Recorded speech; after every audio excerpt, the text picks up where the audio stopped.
Vous écoutez France Culture.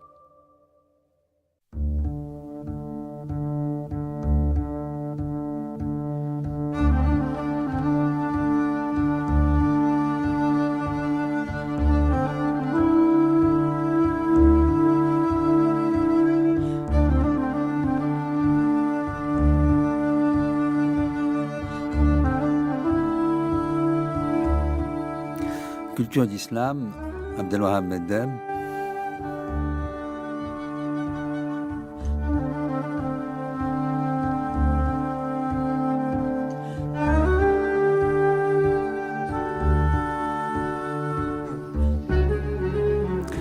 J'ai devant moi Guillaume Di, qui est chercheur de Belgique. Dans quelle institution vous travaillez ? L'Université libre de Bruxelles. À l'Université libre de Bruxelles. Vous êtes arabisant, islamologue. Je vous ai reçu il y a quelques années, en 2003. D'années, oui. Mais là, je vous ai reçu sous la casquette de philosophe, plutôt, de l'histoire de la philosophie islamique. Oui. Voilà, une traduction de Farabi. Et là, donc, vous êtes passé du champ de la philosophie vers les études coraniques. Vous êtes de formation de culture classique, antiquisant, et c'est peut-être cela qui vous prédispose aux études coraniques. Vous faites partie du cycle que nous organisons autour du chantier actuel que suscite le texte coranique et son interrogation. Un chantier en plein renouvellement. En plein renouvellement, et la langue française est présente, enfin, de nouveau. Dans le champ de l'islamologie, dans ce chantier. Voilà. On doit beaucoup à Claude Gilliot et à Alphadoui de Prémar, qui aujourd'hui décédés, c'est vrai mais qui ont beaucoup fait pour le renouvellement. Une nouvelle génération de chercheurs. Nous avons reçu deux jeunes chercheurs qu'on a essayé d'encourager, qui sont nouveaux dans les études justement sur le Coran. Et vous êtes bien, vous avez la juste et bonne formation pour... donc le rapport avec l'Antiquité ne concerne pas seulement la philosophie de langue arabe, désormais il concerne aussi le texte coranique, puisque maintenant on l'approche dans le contexte de la haute Antiquité. Oui. C'est ça la nouveauté. Oui, et puis dans le cadre de mes études, l'idée est finalement d'utiliser avec les aménagements nécessaires les méthodes et les outils de la critique biblique et de la critique néo-testamentaire. Méthode qui en fait s'applique très bien au Coran, je pense, et donne des résultats extrêmement fructueux. Il y a eu quelques blocages peut-être durant quelques décennies où, pour diverses raisons, de nombreux chercheurs ont hésité à appliquer ce type de méthode de critique des sources, de critique des formes, d'histoire de la rédaction aux études coraniques, mais montrons le mouvement marchand, je dirais. L'application de ces méthodes au Coran se révèle effectivement très utile et très efficace. Donc le Coran finalement appartient, on va dire, à l'ensemble des littératures bibliques et parabibliques qui ont été écrites dans l'Antiquité, au Moyen-Orient et ailleurs. Et d'ailleurs, finalement, la plupart des péricopes qui composent le Coran sont, d'une façon ou d'une autre, des péricopes relatives à des personnages bibliques, à des figures bibliques. La majeure partie du Coran, finalement, parle de personnages de la Bible, au sens large, que ce soit l'Ancien Testament ou Jésus, ou d'autres figures qui apparaissent dans des écrits parabibliques juifs ou chrétiens, comme par exemple Alexandre le Grand, dont le Coran parle brièvement à la fin de la sourate 18. Donc, voir le Coran, finalement, pour dire les choses de manière un peu provocatrice, comme un apocryphe chrétien ou judéo-chrétien du 7e siècle. La matérialité du texte, nous avons des manuscrits anciens, certains qui datent probablement de ce 7e siècle, même ce serait un 7e siècle vers ses fins. La matière épigraphique aussi qui s'élargit, les citations coraniques, le travail des épigraphistes, des archéologues. On a même des palimpsestes, le fameux palimpseste de Sanaa. Plusieurs palimpsestes à Sanaa. Voilà. On se retrouve pratiquement dans presque une matérialité textuelle qui serait celle des tragiques grecs. Par ce point, en tout cas, on a, disons, un certain nombre de témoins matériels du texte, des témoins anciens, peut-être pas aussi ancien. La grande question, c'est vraiment de savoir Ça, si... c'est un débat interne. Voilà, c'est un grand débat oui. actuellement. Mais les épigraphistes, stricto Alors, les sensu, épigraphistes, vont maintenant les vers... épigraphistes oui. ont des éléments, mais ce Oui. sont donc des inscriptions ou des graffitis, Mm. des graffitis essentiellement. Il y a une inscription qui est celle du Dôme du Rocher, qui elle est la plus ancienne inscription Et la plus coranique spectaculaire, datée, la monumentale. voilà. Celle-là, oui. Mais Là, grande... c'est 692. 692, voilà. Oui. C'est vraiment l'inscription, on va dire, suivie, la plus ancienne et datée. On a des graffitis très brefs dont le contenu exact ne correspond pas toujours exactement au verset coranique, mais qui, visiblement, ces inscriptions, ces graffitis appartiennent au même milieu ou monde qui donne naissance au Coran. Sur la question des manuscrits, donc des parchemins les plus anciens, la datation est complexe. La fiabilité parfois peut être limitée, et notamment pour des objets qui ont été beaucoup manipulés, comme des palimpsestes, ou des régions pour lesquelles nous n'avons pas de calibration, donc de modèles nous permettant d'étalonner de manière fiable l'évolution donc du taux de carbone 14, il arrive qu'on tombe sur des résultats aberrants. Et c'est typiquement le cas des manuscrits de Sanaa. Donc certaines, on va dire, datation carbone 14 nous donne effectivement une date anté-islamique ou de la période de la vie du prophète, alors que la paléographie nous dira plutôt le début du 8e siècle. De la même manière, ce type de problème se rencontre aussi quand on a daté les manuscrits de Qumran. Le carbone 14 donnait assez souvent une datation un peu plus haute que la paléographie. Donc il faut se méfier. Le problème qui se pose, c'est justement que on est finalement dans une fourchette d'environ 50 ans. La question étant de savoir, est-ce que le Coran prend la forme que l'on connaît plus ou moins maintenant, en tout cas pour le Ductus consonantique, peu après Uthman, donc peu après le milieu du 7e siècle, ou bien plutôt après ce qu'on appelle la révolution marouanide, donc fin 7e, début 8e siècle. À l'intérieur de la dynastie Omeyyade. Oh, voilà, Omeyyade, effectivement, après les Soufianides. Et on a un changement assez considérable politiquement, après la deuxième fitna d'ailleurs. Avec discorde, la deuxième guerre civile. Exactement, qui est un épisode absolument central finalement dans l'histoire de l'islam et de l'empire islamique.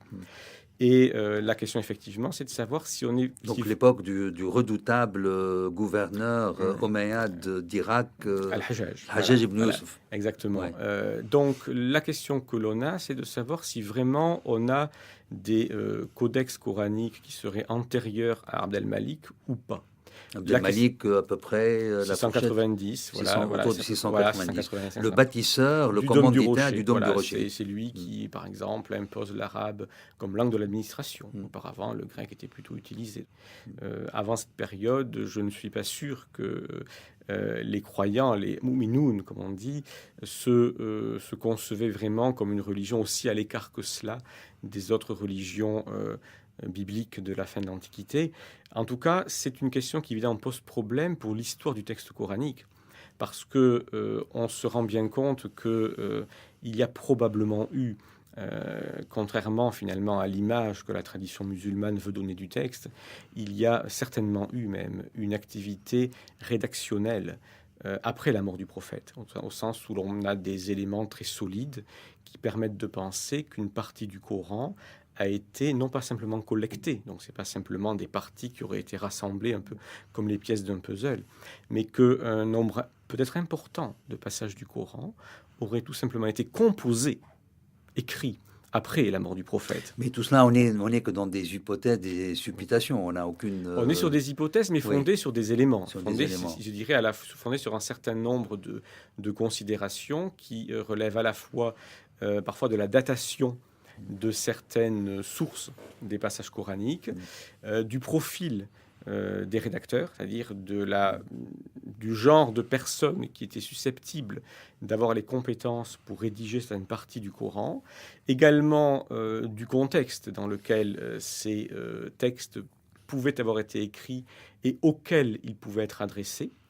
Un exemple absolument remarquable, c'est la sourate Al-Maïda, la sourate 5, que l'on dit souvent être la dernière sourate ou l'avant-dernière. Littérairement, elle le serait, puisqu'il dit « Aujourd'hui, je parachève pour vous votre religion ». Exactement. Verset 3. Ce qui est intéressant dans cette sourate... La sourate 5. Voilà. Si on regarde en détail, c'est que, entre autres choses, elle s'adresse visiblement aux chrétiens en priorité.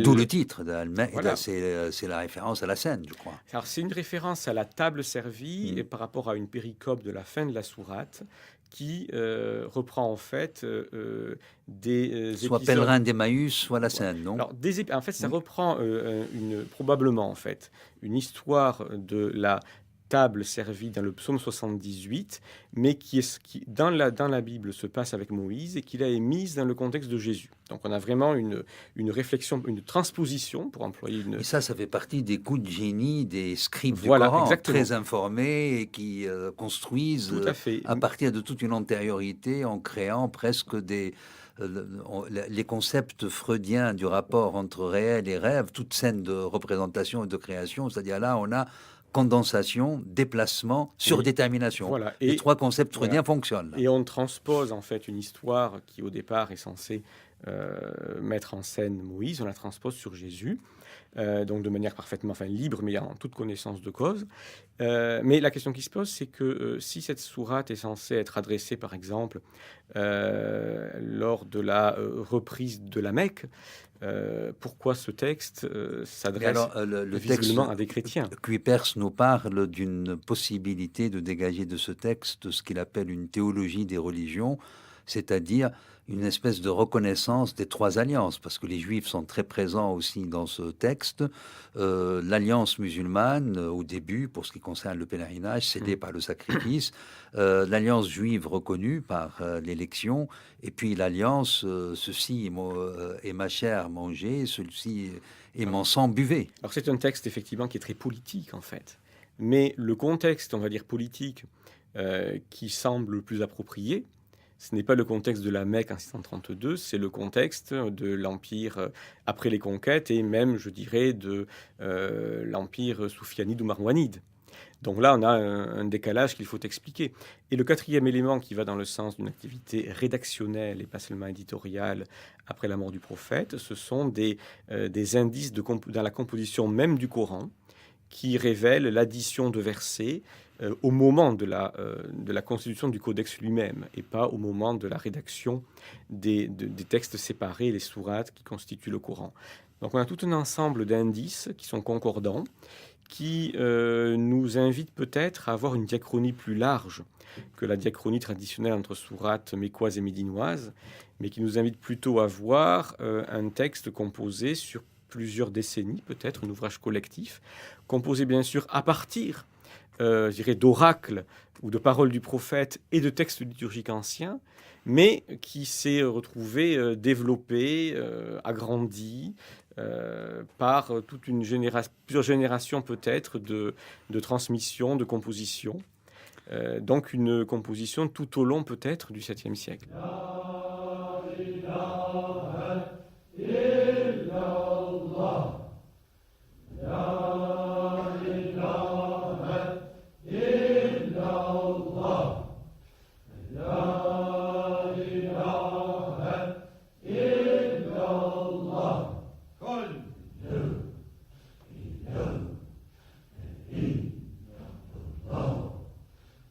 J'aimerais bien vous interroger, on va revenir sur cette question, mais comme on avait évoqué la Maïda, et je sais que vous avez eu des paroles peu amènes, si j'ose dire, du travail de votre compatriote Cuypers, tout un livre qu'il avait consacré sur le festin, il avait intitulé Festin, la table servie, la sourate 5, où Cuypers ne procède qu'à une analyse synchronique en projetant les grilles des biblistes sur le Coran, et visiblement la rhétorique fonctionne d'une manière extraordinaire. Chiasme, importance accordée au centre, toutes les oppositions montrent qu'il y a une hiérarchie de sens qui se distingue par soit la haute intensité ou la basse intensité rhétorique, et que donc ce qui compte quand il est en contradiction, le terme qui compte le plus, c'est celui qui est investi par la haute intensité rhétorique. Ça a l'air très technique, et vous estimez que ce travail strictement synchronique, qui ne met pas au sein même de la synchronie en perspective la diachronie, serait très dangereux. Pourquoi ? Dangereux, peut-être pas. Disons que Périlleux, je ne sais pas. En fait, j'ai beaucoup d'intérêt pour les travaux de Michel Kuipers, donc Oui. c'est surtout une manière différente. Bon, Enfin là, en passant, vous l'égratignez quand de même. temps en temps, mais Oui. bon, disons que les deux problèmes que j'ai par rapport à la méthode de l'analyse rhétorique, que l'on trouve aussi bien chez Kuipers sur le Coran que chez des collègues biblistes comme Roland Ménet. Bon, d'abord, D'ailleurs, pardonnez-moi, mais que Perse n'applique que ce voilà, que fait tout à Ménet fait. sur Deutéronome. Tout à fait. Oui. Les deux problèmes, bon, d'abord, c'est que la recherche de parallélisme, de chiasme ou autre est pertinente, mais dans des textes comme les textes bibliques ou le Coran, on peut en fait très facilement trouver beaucoup de parallèles et même beaucoup plus que ce qui est légitime. On peut finalement parvenir à classer des groupes de sourates comme le fait Kuipers avec 3 classements différents pour simplement 8 sourates, ce qui montre que les critères sont un peu lâches. Ce qui me gêne le plus en fait, c'est surtout le fait que de la conclusion et de l'analyse rhétorique découle le fait que souvent les sourates coraniques sont bien composées, ce que je reconnais parfaitement. Et en tout cas, ont une logique, ont une structure. Qui est très mal perçue par nos auditeurs, par Voilà, exemple, qui ne sont pas habitués à la rhétorique biblique, plutôt à la rhétorique sémitique, mais plutôt à la rhétorique grecque, et au principe de l'identité et de la différence, et ils ne comprennent pas peut-être cette pensée profondément construite sur le paradoxe, où on a l'impression que la chose et son contraire sont immisces. C'est l'exemple même de la Maïda. Il y a des versets terribles qui disent n'établissez pas lien d'alliance ou ne faites pas des chrétiens et des juifs vos alliés, et en même temps un autre verset qui vous dit partagez la table et les mets des juifs et des chrétiens, leur nourriture vous est licite. Alors bon, de multiples choses de cet ordre-là. Voilà. Alors le problème est que l'analyse rhétorique a tendance finalement à gommer ou en tout cas à nier ces aspérités. Et donc, il faut éviter 2 écueils. L'écueil qui verrait dans les sourates coraniques des textes mal composés ou désordonnés qui n'auraient aucun ordre, si ce n'est la manière dont les auteurs, entre guillemets, ou les compilateurs auraient repris les textes. Ça, c'est un problème parce que ça ne rend pas justice au texte coranique. Mais dans l'optique de Michel Kuipers, j'ai le sentiment qu'il en conclut toujours que le texte a une unité littéraire et donc n'a pas de diachronie ou d'histoire. Je crois qu'il faut admettre que les textes coraniques sont évidemment à la fois composites et composés. De la même manière que les évangiles, de la même manière que les évangiles ne sont pas simplement des compilations de textes sans ordre, mais obéissent à une structure et à un ordre, mais sont des compositions à partir de textes indépendants préexistants. Et l'analyse finalement rhétorique, par ailleurs, oublie aussi les ruptures de rime ou de rythme, par exemple, ou des éléments qui permettent de relever les jointures du texte. Parfois, les ruptures de rime et de rythme peuvent appartenir à la composition lorsque son principe est le discorde et non l'accord. C'est pas à vous que je vais dire ça, parce que ça nous rapprocherait. Personnellement, très sincèrement, venant d'une sensibilité coranique où je sens que l'idée du discontinu, l'idée du discorde est très présente. Immédiatement, j'ai été, en tant que non-occidental, non éduqué dans la culture musicale, par exemple, je recevais beaucoup mieux immédiatement la musique contemporaine, beaucoup plus que la musique classique. Tout à fait, oui, parce que le principe du développement, de l'exposition et du développement de la musique classique rappelle évidemment la rhétorique gréco-latine, qui n'est absolument pas la rhétorique qui est à l'œuvre dans le Coran. L'idée du discorde et du discontinu. Voilà. Cela étant, quand même, il reste que le Coran, qui est un discours destiné à être récité, obéit quand même à un certain nombre de contraintes, je dirais, du point de vue oral, qui font que de temps en temps, on peut relever des anomalies ou des bizarreries dans les ruptures de rime ou de rythme. Et là, que vous attribuez, vous, à la diachronie. Vous dites là, ça vient plus tard. Ça dépend. Oui. Vous avez des cas où la rupture peut être l'indice d'une composition délibérée et peut donner un indice sur le contexte original dans lequel telle sourate, par exemple, pouvaient être récités. Bon, c'est le cas de la Fatiha, par exemple. Nous avons au verset 4 une rupture un peu, on va dire, phonétique, un changement de rythme léger. C'est bien de le dire, de le rappeler, le contenu. C'est-à-dire que nous avons effectivement cette sourate qui commence par une sorte d'invocation à Dieu. Et puis au verset 4, « Iyyaka na'budu wa iyyaka nasta'in » donc c'est toi que nous adorons, etc. Là, nous avons un double changement. D'abord, une légère rupture de rythme, et de rythme, bien sûr. Et puis, alors qu'au départ, on parlait de Dieu à la troisième personne, en s'adressant à lui, là, tout à coup, on en parle à la deuxième personne. Ce qui est un peu étrange au départ, mais écoutez, mais n'est pas surprenant oui. si on se doute et si on est habitué à la lecture des psaumes, parce que là, nous avons un répond psalmodique, c'est-à-dire un texte où la première partie de la sourate est visiblement destinée à être récitée par l'orant ou le célébrant, et par contre la suite par l'assemblée. Alors écoutez, Guillaume dit, là c'est le littéraire qui va vous parler, le comparatiste.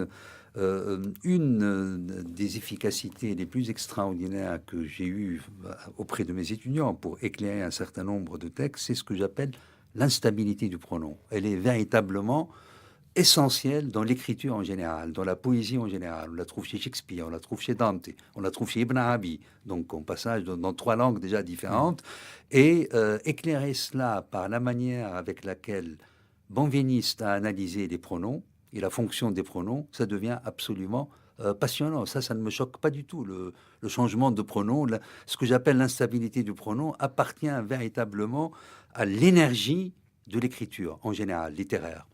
Oui, et ça peut aussi appartenir à ou relever de mots d'expression oraux dans des contextes bien particuliers, justement, voire dans des contextes qui sont quasiment théâtraux.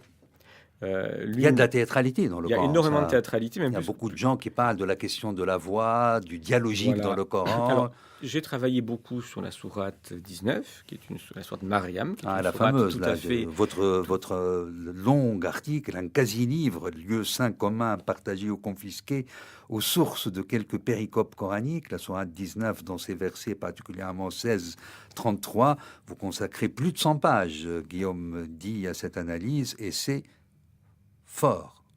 Merci. Cette sourate est très intéressante, en tout cas la partie qui m'intéresse, parce que si on va dire, décale quelques petits passages ajoutés plus tard, on voit en tout cas que dans ces versets 1 à 63, elle est constituée en fait d'un poème homilétique, d'un poème mettant en scène différentes figures prophétiques ou religieuses, avec une alternance de parties narratives et dialoguées. De ce point de vue-là, et un refrain qui apparaît parfois. Et d'ailleurs, quand on écoute la sourate ou quand on la lit de manière vraiment, sans faire attention au tajwid, mais vraiment en la lisant pour soi, on se rend compte du changement de rythme particulier de ces versets 15 et 32. Et alors là, ce qui est très intéressant, c'est que on a tout de suite, pour celui qui est, on va dire, pour le lecteur habitué à la lecture des différentes littératures religieuses de la fin de l'Antiquité au Proche-Orient, on voit l'adaptation en arabe d'un genre littéraire très courant en syriaque, qui était la soritha, à savoir un poème homilétique mêlant parties narratives et dialoguées. Et là, visiblement, on a un auteur qui a adapté ce genre littéraire aux conditions, au génie de la langue arabe. Donc, il ne suit pas exactement les règles syriaques, parce que la versification syriaque n'est pas Donc, il y a de la recréation dans l'adaptation et dans le déplacement. Mais visiblement, le modèle est bien celui-là, parce qu'on retrouve le même style de thématique. Marie figure souvent dans les Soritha.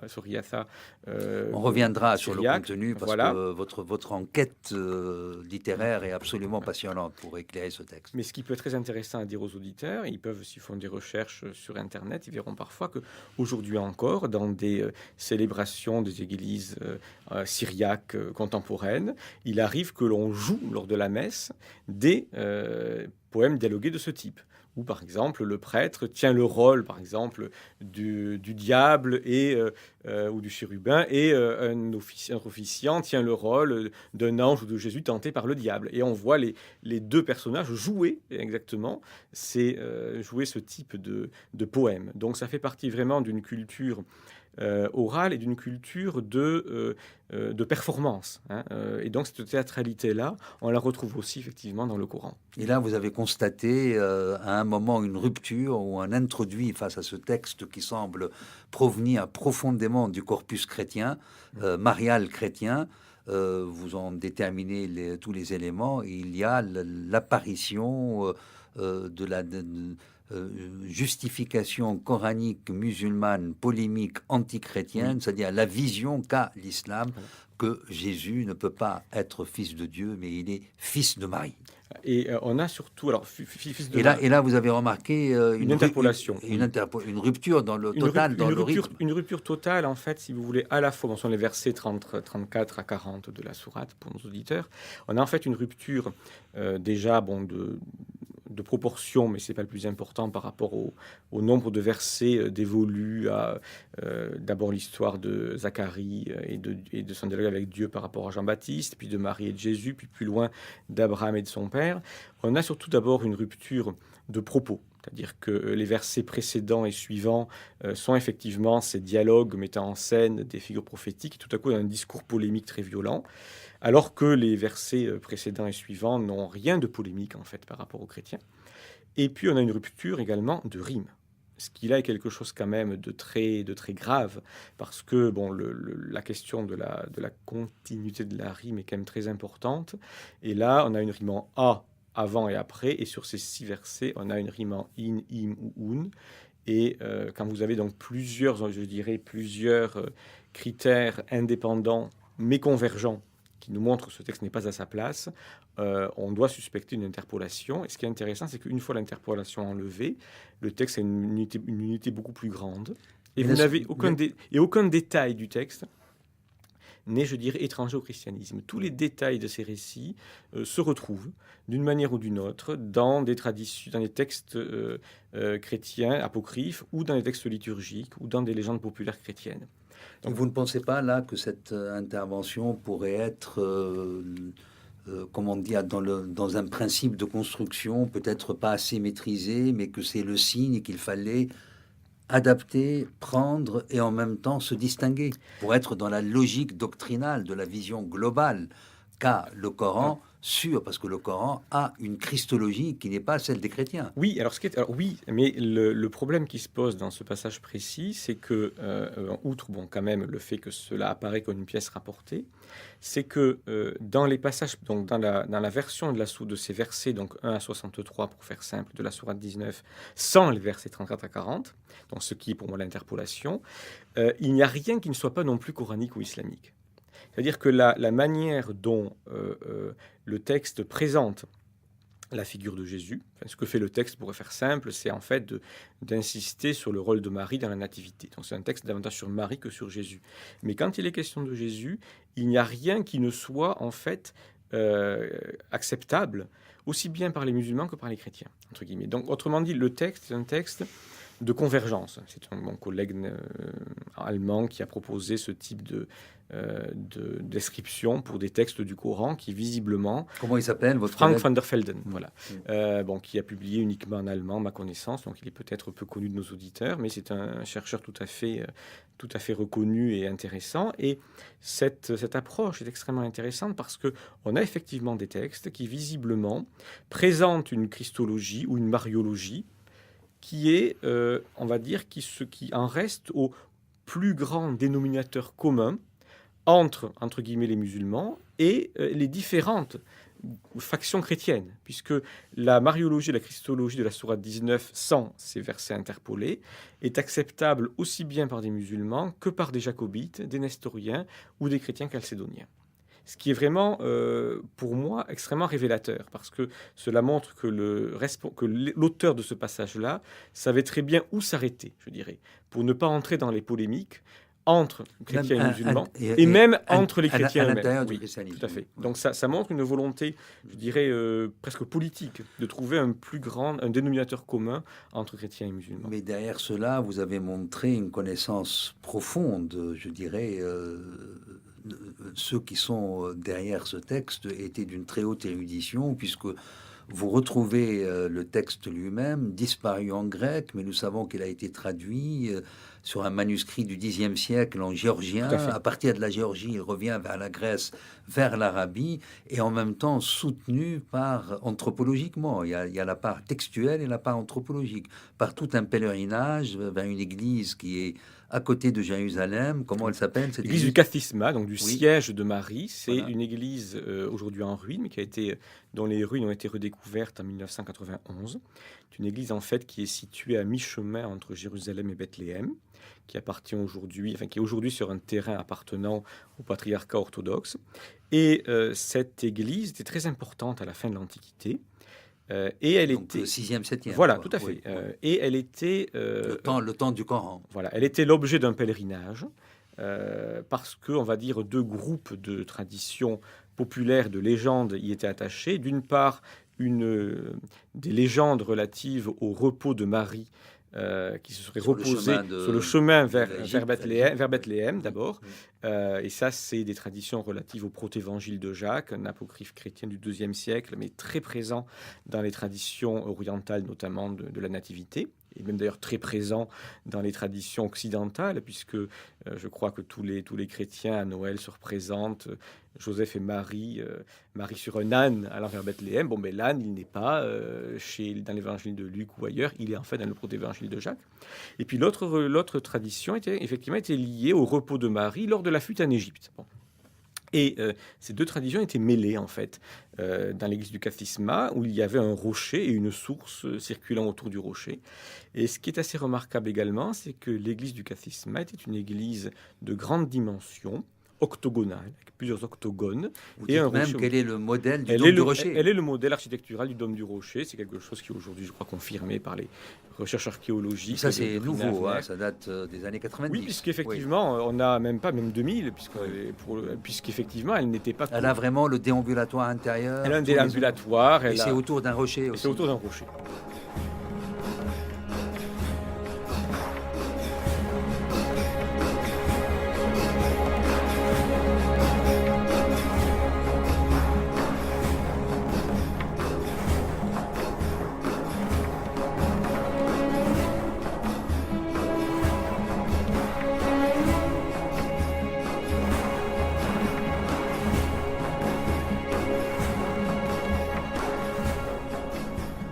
Alors, qu'en est-il justement de toute cette équipe berlinoise autour d'Angelika Neuwirth qui semble, être critique en tous les cas par rapport à une certaine tradition? J'aimerais bien que vous nous dites là comment vous vous situez sur la question de la diachronie, sur l'évolution qui a eu lieu de John Wansbrough et ce qu'il a engendré, Patricia Crone, Michael Cooks, toute cette tradition qui, disons, situe le Coran comme un phénomène, le texte tel que nous le connaissons, vraiment tardif, qui serait de la fin du IIe, sinon du début du IIIe siècle, et avec Angelika Neuwirth qui est dans la descendance de Nöldeke, c'est ça? Nöldeke, oui. C'est ça. Disons qu'en tout cas, oui, voilà, elle est à de nombreux égards l'héritière de positions et prises plutôt par là, ils parlent même de révisionnistes maintenant, eux. Et eux, ils sont plutôt dans une tendance où par la science, ils cherchent de s'approcher de la diachronie qui est proposée par la tradition islamique elle-même. Oui, c'est une question. Comment vous vous situez, vous, entre donc ces deux tendances? C'est une question très compliquée. Le champ d'études coraniques étant particulièrement, je dirais, agité. Alors, en tous les cas, vous dites votre point de vue dans la longue critique que vous faites de cet ouvrage collectif, The Quran in Context, Historical and Literary Investigations into the Quranic Milieu, dirigé par Angelika Neuwirth, Nikolai Sinai, Michael Marks, que nous recevrons ici même dans cette série. Donc il saura se défendre lui-même, mais votre point de vue est précieux. Guillaume dit. Alors le principal problème en fait que j'ai avec l'approche de ce que j'appelle le paradigme nöldekien, qui est donc l'idée finalement que Le Coran... Nöldeki, pardon, fin 19e, début 20e siècle, début 20e, immense savant, arabisant et sémitisant. Livre très important, important sur le Coran, formation du Coran, histoire du Coran, traduit en arabe. Traduit en arabe, effectivement, récemment.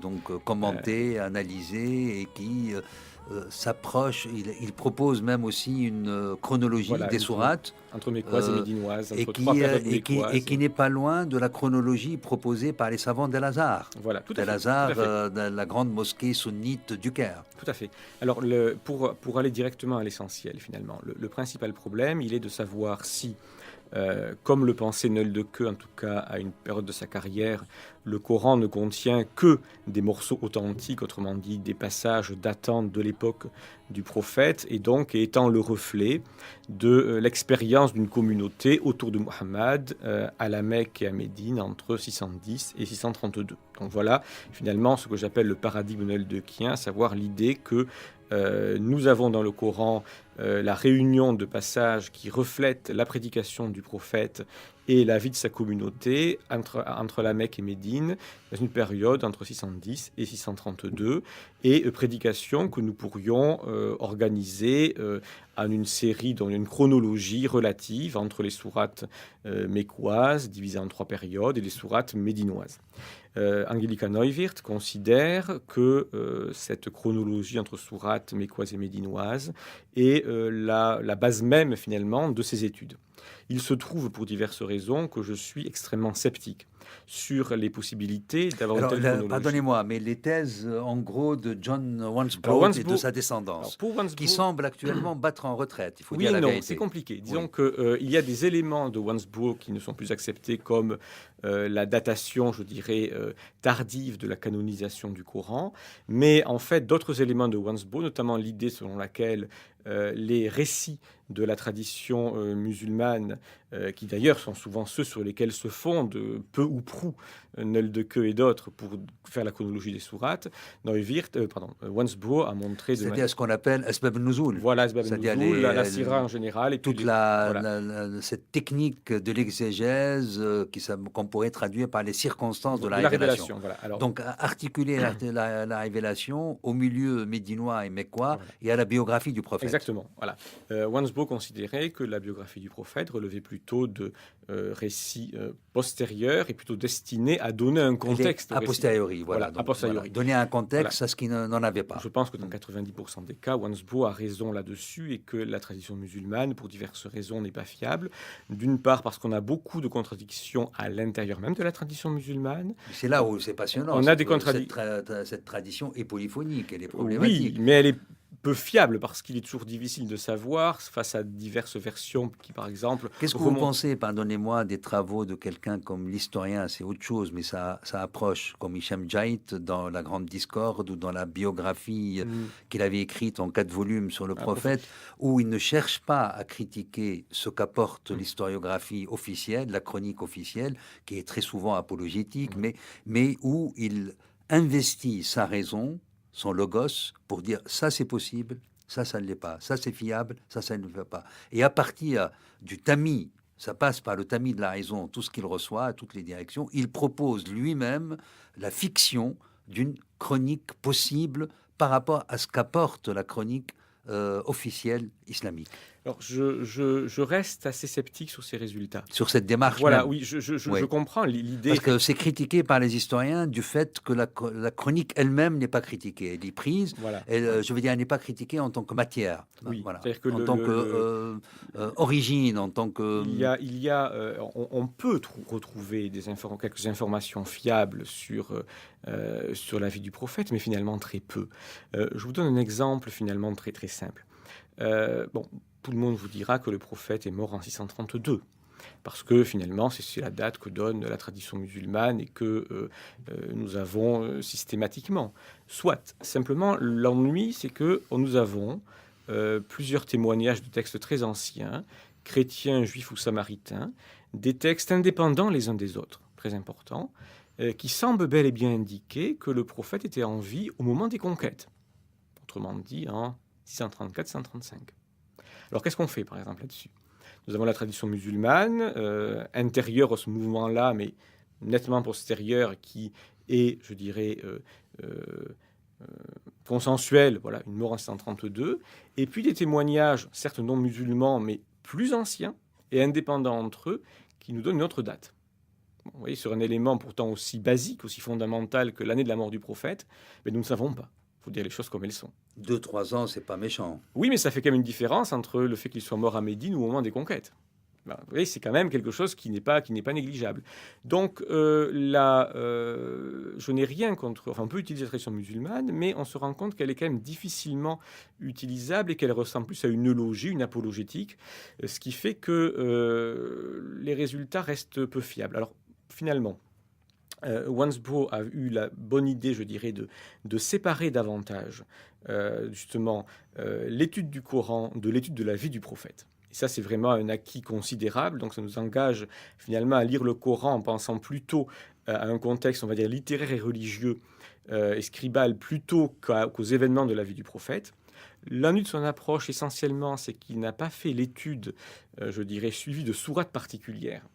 Ce qui est un manque, là, effectivement, mais que nous essayons de combler dans la recherche actuelle. L'autre problème que j'ai par rapport aux travaux des gens qui se réclament finalement de la chronologie traditionnelle, c'est qu'on a des éléments précis, je crois, qui nous montrent que la chronologie traditionnelle ne tient pas la route. Et l'élément précis, c'est le suivant. Il existe un passage du Coran que l'on peut dater, en tout cas dont on peut dater la source de manière fiable, et cette datation met totalement à mal la chronologie traditionnelle. Ce passage, c'est la fin de la sourate 18, la sourate Al-Kahf, la caverne. Et nous avons les versets 83 à 102 qui parlent de Zulkarnaïn, le bicornu, Alexandre le Grand. Et là-dessus, nous savons que cette figure d'Alexandre le Grand était importante dans la littérature juive et chrétienne de la fin de l'Antiquité. On connaît le roman d'Alexandre et ainsi de suite. Mais on a pu montrer, je dirais depuis longtemps en fait, que ces versets coraniques en fait avaient une source écrite précise, qui est un texte syriaque qu'on connaît sous le titre en général de la légende d'Alexandre. C'est-à-dire que vous avez les mêmes péripéties, exactement le même ordre entre le texte syriaque d'une 20aine de pages et le texte coranique d'une 20aine de versets. Pour diverses raisons qu'il serait trop long d'expliquer, on ne peut pas dire que le Coran soit la source du texte syriaque ou qu'il y ait une source commune. Tout indique que le texte syriaque est la source du texte coranique. Ce texte de la sourate 18 est en principe daté de la deuxième ou du début de la troisième période mécoise. Donc en fait, c'est en plein milieu dans le Coran. C'est-à-dire que vous avez, si vous mettez le Coran par ordre chronologique, du plus ancien au plus récent, en tout cas du point de vue de la chronologie méco-médinoise traditionnelle, la sourate 18 est au milieu, en plein milieu. Le problème, c'est qu'on a pu dater très précisément le texte syriaque, et il est postérieur à la reprise de Jérusalem par Héraclius. Donc en fait, ce texte syriaque date de 629-630. Ce qui veut donc dire que le texte coranique est, dans le meilleur des cas, on va dire de 630, et plus probablement... Médinois plutôt que... Et même plus probablement postérieur à la mort du prophète, à mon avis. Ce qui évidemment met totalement à bas la chronologie traditionnelle. Alors soit on estime que la légende d'Alexandre n'est pas la source du texte coranique, mais ça suppose, je crois, des acrobaties intenables. Soit on suppose que c'est une interpolation médinoise tardive ou postérieure à la mort du prophète. Mais dans ce cas-là, l'ennui, c'est que la sourate 18 est quand même extrêmement cohérente du point de vue stylistique. Donc il n'y a aucune raison d'y voir une sorte d'interpolation tardive. En tout cas d'un passage qui serait plus tardif que le reste de la sourate 18. Donc, à chaque fois qu'on peut dater, dans le cas de la sourate 18, ou localiser pour la sourate 19 et l'église du Kathisma, on se retrouve soit avec chronologiquement quelque chose qui est plus plausible après les conquêtes, soit pour le Kathisma également, ou la sourate 19, quelque chose qui est peut-être un peu plus plausible malgré tout après les conquêtes. Donc j'ai le sentiment que la chronologie traditionnelle cherche à faire tenir en une 20aine d'années un développement qui semble plus logique plus et plus cohérent sur une période plus étendue et dans des contextes plus variés. Parce que la Mecque et Médine sont deux contextes différents, c'est évident, mais d'autres passages effectivement du Coran, par exemple, dans la sourate 3, il y a toute une discussion autour de la figure de Jésus dans la sourate 3, on a le sentiment là aussi que ça répond, que ça s'intègre dans des débats relatifs à des lettres apostoliques nestoriennes qui, elles, datent de 650. Donc, voilà, chaque fois qu'on fait un peu la recherche des sources, on tombe plutôt sur une chronologie plus longue. C'est très étonnant, votre démarche est particulière parce que c'est par les moyens littéraires et strictement littéraires et la question des sources et la question des déplacements des textes que vous parvenez à vous interroger sur la chronologie. Oui. On part, alors contrairement à une accusation qui est parfois faite vis-à-vis des partisans de la méthode historico-critique, que ce soit dans les études bibliques ou coraniques, on part du texte tel qu'on l'a. On ne part pas d'un présupposé ou d'un préjugé sur des parties du texte, on part du texte tel qu'on l'a. Vous et on essayez essaie de voir le déconstruire. S'il a des antériorités. Voilà, de le déconstruire, de repérer les jointures de composition, de repérer les éléments peut-être qui pointent vers des périodes différentes pour essayer de le replacer dans un contexte littéraire et historique plus précis, en tenant compte aussi d'un point très important qui est la piété populaire. Il ne faut pas non plus avoir une vision trop livresque du texte coranique. Il y a des parties, il y a des éléments qui évidemment sont l'œuvre de clercs, sont l'œuvre de scribes, sont l'œuvre de professionnels de la parole religieuse, mais on a aussi des éléments ou des figures qui visiblement, dont l'importance est relative visiblement à des pratiques populaires. Le cas de Marie est intéressant. Marie est le seul personnage féminin à être nommé dans le Coran. C'est un personnage un nom qui apparaît plus souvent dans le Coran que dans les évangiles. C'est un point qui n'est pas souvent relevé, mais c'est le cas. Et en fait, c'est une figure qui est quand même très importante dans la piété populaire des chrétiens orientaux, qu'ils soient syriaques, arabes ou éthiopiens, à la fin de l'Antiquité. Et on retrouve ça de manière extrêmement prégnante dans le Coran. La figure de Marie est effectivement un point intéressant parce que nous avons la chance d'avoir des données qui ont subsisté finalement, archéologiques et littéraires. Ce n'est pas toujours le cas. L'un des gros problèmes que nous avons et qui explique aussi que le texte soit destiné, je le crains, à rester souvent obscur, c'est que beaucoup d'éléments, de documents, de récits ne nous sont plus disponibles. C'est-à-dire, il manque les sources. Un manque de sources, parce que les sources sont orales ou parce qu'on a été détruites, qui n'ont pas été au climat dans lequel a été composé le Coran. Donc, les sources principales que nous avons finalement la plupart du temps, ce sont des sources érudites, qui nous donnent un éclairage partiel. Par exemple, on prend un exemple qui peut être éclairant, je crois, dans la sourate 18.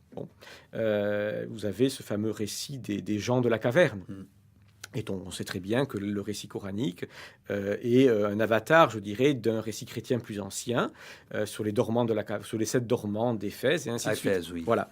Donc là, nous avons encore une fois le Coran qui s'intègre dans le monde chrétien de la fin de l'Antiquité avec des différences. Anthropologiquement, ça a circulé un peu partout, jusqu'en Bretagne. Et c'est ça qui est passionnant. Plus tard encore, oui, bien sûr. Oui. Et ça, c'est un type de. D'ailleurs, c'est même le conte. C'est même un conte type dans la typographie des contes. Mais ce qui est très intéressant, c'est que si vous cherchez les sources, ou que vous comparez le Coran aux sources, on va dire, érudites là, quand vous entrez dans les détails littéraires, c'est ça, de la manière avec laquelle les gens de la caverne sont arrivés. Mais là, vous avez un problème. C'est-à-dire que si vous regardez le Coran, il est question d'un chien dans le Coran, alors qu'il est question chez Jacques de Saroug, qui est donc un auteur syriaque d'un siècle antérieur au Coran, pour faire simple, et qui a écrit 2 homélies qui mettent en scène ce récit, qui sont nos homélies les plus anciennes. Il est question d'un ange à la place du chien. Donc la question qu'on s'est posée parfois, c'est mais comment se fait-il que de l'ange, on soit passé au chien? Et heureusement que nous avons des récits de pèlerinage, donc des récits qui nous rapportent les croyances populaires, parce que là, on apprend que dans le récit populaire, il y avait le chien. Le récit populaire parlait d'un chien qui était le chien qui accompagnait les jeunes gens dans la caverne, un chien de berger, vraisemblablement. Donc la question, c'est pas... donc le Coran, en fait, a repris le récit populaire, mais c'est Jacques de Saroug, qui était donc un évêque, qui n'a pas gardé le chien, parce que, évidemment, le chien n'est pas censé ressusciter. Donc c'était un peu embêtant dans son récit, donc c'est lui qui a remplacé le chien par l'ange. Donc si on se base sur des sources uniquement livresques, érudites, on est devant une impasse. Pourquoi l'ange de l'homélie de Jacques de Sarroug sur les dormants devient un chien dans le Coran? En revanche, si, et là on a de la chance d'avoir un témoignage qui nous donne ça, si le récit populaire parlait du chien, mais il est facile de comprendre pourquoi le Coran parle du chien, et on doit expliquer pourquoi Jacques de Sarroug, un siècle avant le Coran, écartait le chien de son récit.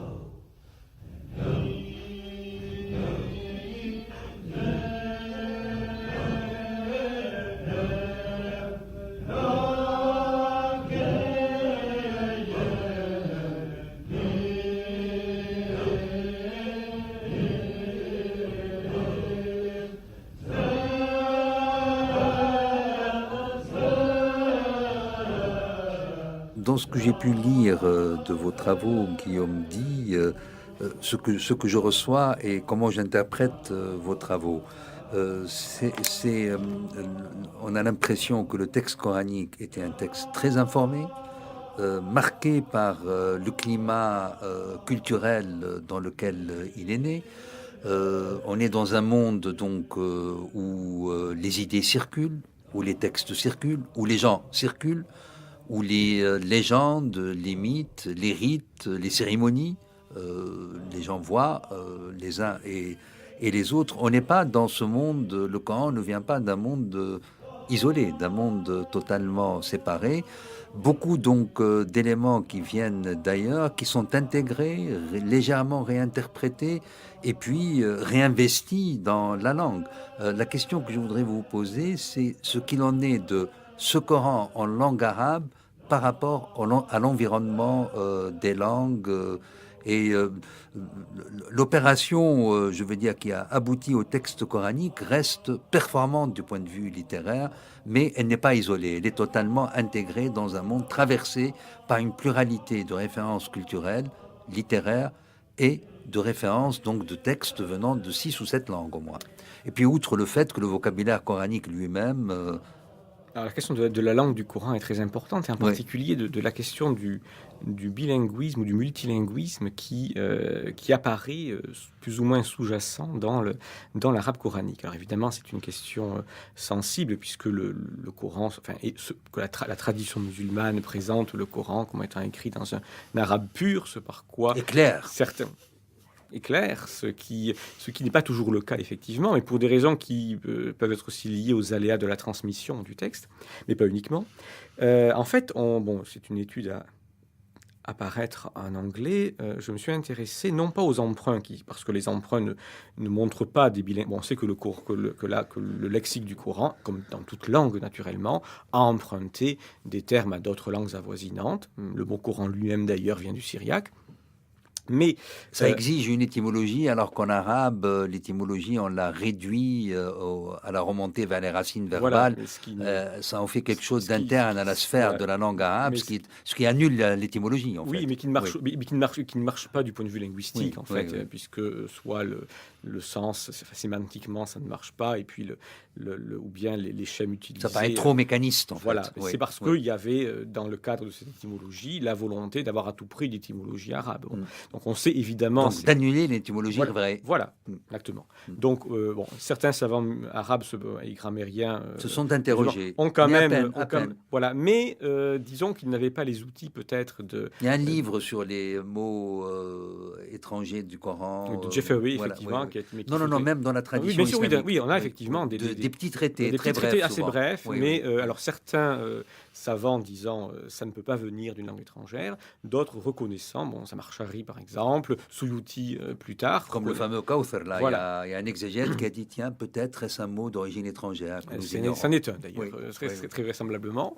Mais on a effectivement ces éléments-là, mais ça, ce sont des éléments, je dirais, ces emprunts peuvent être entrés dans la langue arabe bien avant le Coran, et ils sont entrés dans la langue arabe avant le Coran. Ce qui est plus intéressant, c'est de voir des phénomènes, je dirais, d'influence, où on a clairement, aussi bien au niveau, je dirais, des mots qu'au niveau de la syntaxe, effectivement, des éléments qui montrent que il y a l'influence notamment de l'araméen, des différentes formes du néo-araméen, oui. Du syriaque ou du christo-palestinien, on peut discuter, ça dépend des cas, on ne peut pas toujours savoir. Mais en tout cas, on voit un certain nombre de cas où, grammaticalement, dans les bizarreries parfois linguistiques... Vous avez un exemple en tête? Oui, alors au niveau des exemples, si vous voulez, sémantiques, il y a le cas de l'adverbe « kathiran » qu'on a dans la sourate 20, qui veut dire en principe beaucoup en arabe. Mais dans le contexte de la sourate 20, il est question de Moïse s'adressant à Dieu et parlant de lui-même et d'Aaron et demandant à Dieu d'avoir la force de le louer et de le chanter, kathiran. Beaucoup. Alors si on traduit beaucoup, ça ne veut rien dire. Par contre, si on traduit en considérant que selon un phénomène de Lehnbedeutung en linguistique, à savoir d'une signification élargie, on va dire, selon le sens de la racine en syriaque, cela veut dire pour que nous te louions constamment. Et l'idée de prier ou louer constamment est une des bases en fait de la piété orientale, monacale en particulier. Donc là, on a tout de suite un contexte où l'influence du lexique parénétique syriaque sur la langue arabe explique très bien le sens de ce mot ici. Ce n'est pas un emprunt, c'est vraiment le mot arabe, mais qui a reçu ponctuellement dans ce contexte le sens de la racine homophone en syriaque. Bon. D'autres exemples seraient par exemple parfois des cas où des suites, on va dire, de noms ou de groupes nominaux commencent au début au cas indirect et après on a le cas direct plusieurs fois. Ce qui, du point de vue de la grammaire arabe, de l'arabe classique, n'est pas correct. En revanche, ce phénomène est très courant en moyen arabe, en particulier dans le moyen arabe palestinien chrétien du 8e, 9e siècle. Et il est possible que ce soit lié à des cas de bilinguisme par rapport au cas emphatique de l'araméen, par exemple. Donc ces éléments-là, qui sont au début, je dirais, des recherches, parce qu'on n'a pas forcément toujours osé poser le problème, se révèlent, je pense, assez intéressants pour comprendre le milieu linguistique d'une partie du Coran, finalement. Ce sont deux exemples parmi d'autres. L'ordre des mots lui-même, par exemple, la topicalisation très courante dans le Coran, le fait que le sujet soit avant le verbe, ce qui n'est pas l'ordre normal de l'arabe classique. Bon, par contre, ça correspond assez bien à la liberté de la phrase en hébreu ou en syriaque ou des choses comme ça. Donc, il n'est pas impossible que pour certains passages, on ait affaire à des scribes bilingues entre notamment l'araméen et l'arabe. Je crois même que c'est très probable. Mais j'aimerais bien qu'on finisse cette émission, puisqu'on arrive en fin d'émission, Guillaume dit, avec une citation de Manfred Kropp. C'est important de rappeler Manfred Kropp dans le contexte qui est le nôtre, puisqu'il nous vient d'Allemagne et actuellement il occupe la chaire. Il a occupé une chaire au Collège de France, il y a quelques années. Oui. Maintenant, il est à la retraite. Et d'ailleurs, je dois lui rendre hommage car il est probablement mon principal maître. Et je lui dois beaucoup. Donc, j'ai pu écrire avec lui d'ailleurs un article. Donc, c'est un savant tout à fait éminent auquel il faut toujours se reporter. Donc, c'est parfait de conclure sur une de ces citations. Oui, surtout ce qu'il s'agit du fameux des textes, les textes qu'on va questionner et interroger à la prochaine émission avec Michael Marx, qui nous vient de Berlin et de ce qu'on pourrait appeler l'école de Berlin, qui travaille maintenant en collaboration avec des chercheurs français. On verra de quoi il s'agit. À propos notamment de ces tout premiers manuscrits passionnants, en écriture higazi, un peu en oblique, mais qui posent d'immenses problèmes parce qu'il n'y a ni point diacritique, et qu'il y a donc le problème parfois on peut les lire en syriaque, comme a essayé de le faire Luxembourg. Vous le citez, Luxembourg. Ce que dit Manfred Kropp à ce propos, ce sera une très bon passage pour la prochaine émission avec Michael Marx. C'est presque évident, mais il faut le dire comme un principe de la critique textuelle dans les études coraniques. Bien qu'elle soit des milliers de fois correcte, la mise en place des points diacritiques du texte reçu et canonique est à remettre en question du point de vue méthodologique, surtout pour le cas des mots et expressions qui sont problématiques même pour la tradition musulmane. Les premiers témoins matériels ne connaissant ni point diacritique ni autre signe de lecture, notamment les voyelles, donc on a des consonnes pures, et on sait, si on reprend l'expression de Massignon, que les consonnes sont choses mortes que rendent à la vie les voyelles. Et il y a des incertitudes de la part des lecteurs et des exégètes musulmans dès le début de la tradition connue du texte, ce qui est bien un indice qu'on disposait de manuscrits du texte, mais pas d'une tradition orale authentique et ininterrompue. Un mot de commentaire. Pas de tradition orale fiable, en tout cas garante de la bonne ponctuation du texte.